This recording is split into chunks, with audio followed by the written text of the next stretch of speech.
This is the Neurosurgery Podcast.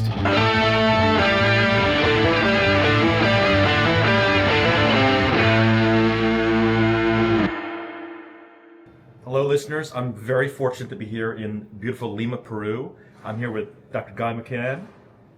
Guy is an old friend. We've known each other since the mid-90s, I think, right? Yeah, about that time when I was a resident at the University of Washington and you were a sub-I. Sub-I, that's right, 1995. Well, I wanted to get Guy on the podcast because a lot of things are happening in neurosurgery today.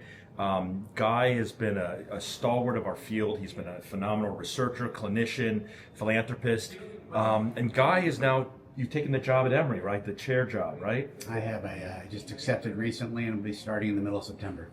Congratulations. Thank you. Those are big shoes to fill. Dan Barrow's been chair there for going on 3 decades or something like that? Yeah, I think 31 years. Oh my, that's a long tenure for a chair, right? Yeah.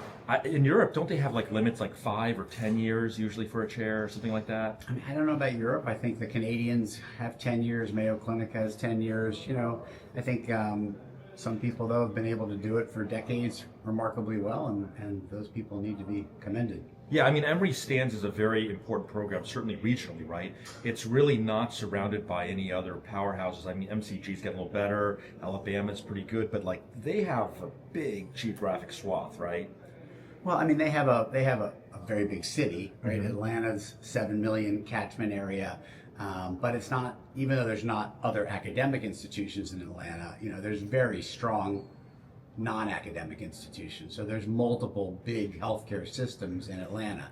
But academically, while you're right that there's not that much right around Atlanta, and it's somewhat geographically unique that way, you know, Mayo Jacksonville's incredibly strong, Vanderbilt's super strong, Duke's really strong. I mean, if you look at the South now in neurosurgery, the South it's the primary population growth area of the country, and then with you guys Don't forget about Miami. I was about to say, you guys down at Miami below. I mean, Miami's not really South. We're not in America. No, Miami's its own thing.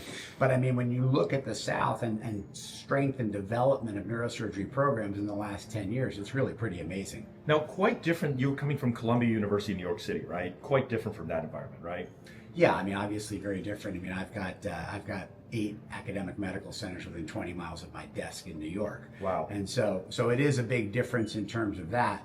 But again, I mean, there's very high quality people throughout the South, and so I think it's another competitive environment. Every place is competitive now, as you know, and so it's about figuring out what's unique to a new environment as compared to where you come from. Yeah, shout out to Sandra, great AANS meeting this year. You were his SBC along with Dean Chow, right? Great meeting, and I'm sure leaving Columbia is going to be very bittersweet for you. You've been there a long time, right? Yeah, I mean, I've known Sandra Connolly since I was an intern at the University of Washington, and he was a sub-intern, and he finished, because he did a 6-year residency and I did an 8-year residency, he started at Columbia a year ahead of me.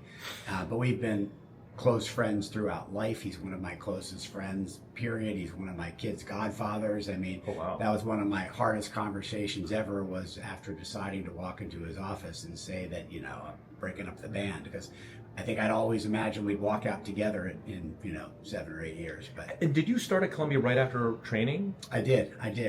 Sandra was one of the main people, together with Dr. Solomon, Bob Solomon, who recruited me from the University of Washington. So I've been there since at the very end of 1998, and I've been one of those lucky people who's worked with a tremendous group of collaborators and partners for 27 years. So I want to ask you about a topic that I'm sure is front of mind now as you're making this transition, and obviously promotion for you, but a lot of our listeners out there are probably wondering about their current job situation, and whereas they're not necessarily going to become a chair of an academic department, they're thinking, I'm going to make a move, right? I'm going to move from hospital A to hospital B, or institution A to institution B, and it can be difficult, right? Because there's a lot on your mind. You spend a lot of time in one place. Tell us about that mental process. Like, what is it like? Because you're sort of uprooting yourself from your patient base, from your often your staff, your nurse practitioners and PAs, obviously trainees. What kind of things go through your head as you're making these moves? Well, I mean, I think for me in particular, I think I had one of the greatest jobs in America for 27 years and still do.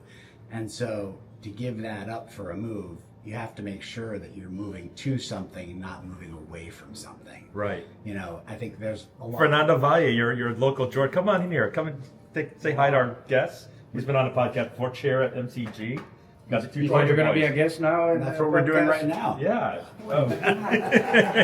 It's okay. It's okay, Fernando. Perfect. It was perfect timing. So I'm sorry, you were saying. Yeah, so I was saying, I think that we all have frustrations that come up where we work. Medicine's difficult everywhere now. And I think, when you're looking at things before you start thinking the grass is greener on the other side, you really have to do the homework and figure out, okay, what are the opportunities that you're looking for and what are you moving to rather than what are you moving away from? Because if you're at a place where you've got good partners and you're happy and things are good, you got to make sure that you're leaving for something special. I think this opportunity at Emory is truly something special, and it allows me to have opportunities that are just different than what I've done throughout my career in New York.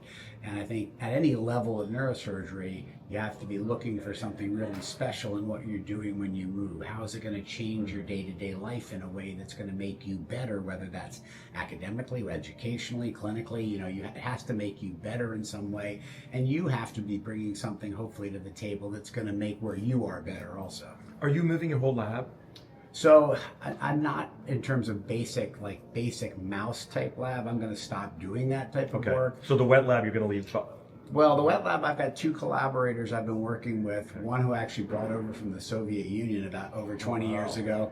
The other, I have a very, very talented Chinese trained electrophysiologist, and they're both on a graduated retirement plan right now anyway, and so the timing for that is good because there's plenty of great research to do without doing nice work.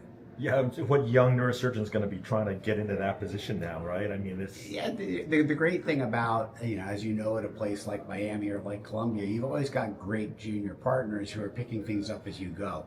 I've been truly blessed to have Brett Youngerman as a junior epilepsy partner, and now Brian Gill as a junior tumor partner. And along the way, they've been tremendous at just picking up projects and building them beyond where I had them.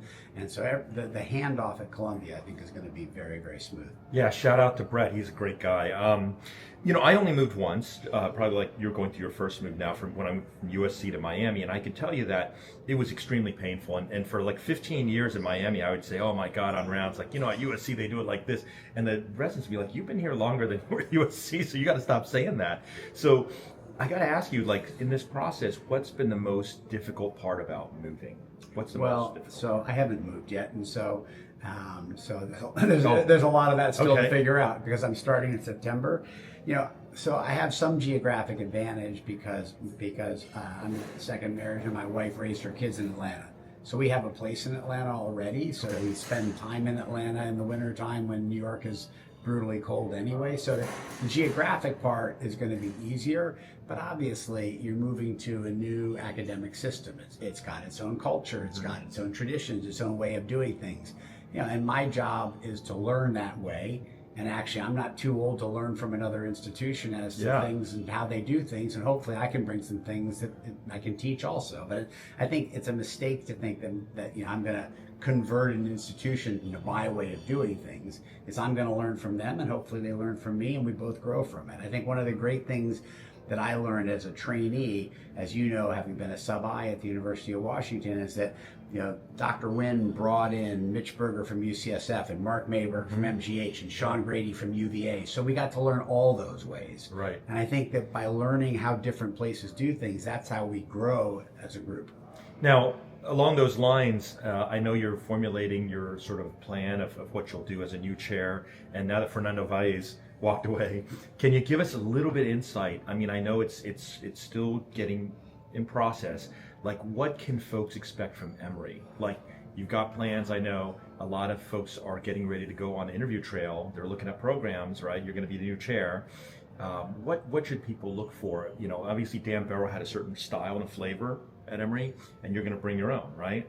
Yeah, I mean, I think that first off, when you look at a program like Emory, I mean, Dr. Barrow obviously was chair for 31 years for a reason, right? He has built an incredible culture there, an incredible family. I was lucky enough, he invited me to go down on Friday night for the resident graduation. Oh, that's great. That, for all these years. What a way to pass it off, right? Like, kind of like, right. yeah. And he does it in his backyard with the entire department there, not just the residents, but many of the OR scrub people and essential people, APPs that help run the department. You see how tight knit the department is and how much people love that department. And so the first thing with me coming in is don't mess that up. Make sure to hold on to, because when you have people in neurosurgery who really enjoy working together, as you know, that's a special thing, and not every place has that, because we're all, neurosurgery is full of competitive personalities, and that to put all that into a big soup where people are getting along well and like working with each other, like that's a really important part of the program that I have to figure out how to maintain that while still looking at what are the opportunities to build beyond what's already there. What are the opportunities for expansion in terms of programmatically between all the different areas. And so that's what I'm looking at, is what are the growth opportunities while not doing anything to mess with the part that's so special there. Yeah, shout out to Molly Barrow. Molly was at Dan's side, helped him build an empire in Atlanta, and you're going to do the same. Your wife is Alex? Terry. I'm sorry, Terry. Terry's amazing. Terry, I've obviously known Terry as well for a number of years, and she's amazing. She's going to be at your side, helping to shepherd this new era in Atlanta, Georgia. And so, very, very exciting. One last thing I want to ask you about, because I know you're very busy dealing with all this stuff at the meeting here. In terms of the climate today for research, because this is hot on people's minds. People are nervous because you are NIH-funded researcher. You've done a lot of amazing basic science work. What message do you have for the folks out there that are doing the heavy lab work, right? Like, people are nervous, right, about extramural funding. What's the future of scientific research? What words of wisdom can you offer in that regard? Well, I think there's always going to be room for really high quality work. You're right. It's harder and harder to get funding, particularly right now. There's uncertainty around that. How's that going to change over the next several years? I think we need to be thinking more creatively about where do we fund research from, right? The thought that we're going to be able to rely so heavily on the government is maybe true going forward in the future, but maybe it's not. So maybe it's an opportunity now to be thinking more about things like philanthropy, things like foundational funding, thinking of ways to fund research through different sources. We all have a lot of grateful patients who all the time are like, well, what can I do to help? And it's uncomfortable. I hate fundraising. I feel uncomfortable about it. I feel like, oh, well, that's crossing a boundary with the patient that's not. But at the same time, there's a lot of patients who want to give back. And so for those people who do, making sure they understand, okay, well, we're doing this interesting work directly related to your condition, that you can actually help us understand what your problem was. And it may not help you in the future, but it may help somebody else. I think that we have to be leaning more on that and finding alternative sources. Fantastic. Guy McKhann, congratulations. Your new post in Atlanta, Georgia, my hometown. Mike, thank you so much. And maybe someday we'll get you back there. Best of luck.